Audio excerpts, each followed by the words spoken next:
Deməli, bilmirsən bu evdə kim yaşayır? Düzdür? Bilmirsən sözü necə olacaq? Не знаешь. Düzdürmü? Sən bilmirsən. Не знаешь, kim yaşayır bu evdə? Kim yaşayır bu evdə? Necə deyəcəksiniz? Kim nədir üstündə?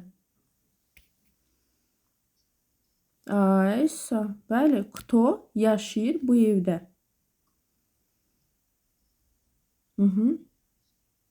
Живет. Aha, bu evdə. Deməli, bu evin içərisində.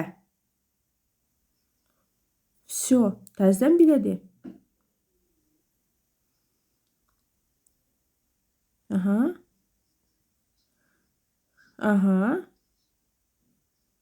Aysa, t lazımdır. Deməli, bilmirsən bu evdə kim yaşayır? Не знаешь, кто живет в этом доме? Yəni intonasiya ilə deyirsən də. Не знаешь, кто живет в этом доме? Bilmirsən kim yaşayır bu evdə? Düzdür? Deməli, və nəticədə deyirsiniz ki, bu evdə mənim nənəm yaşayır. Bu evdə mənim nənəm yaşayır. Yenə də evin отлично. В этом доме yaşayır mənim nənəm.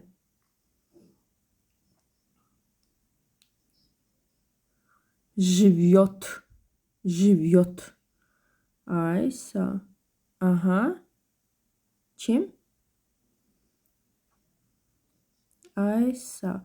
В этом доме живет моя бабушка.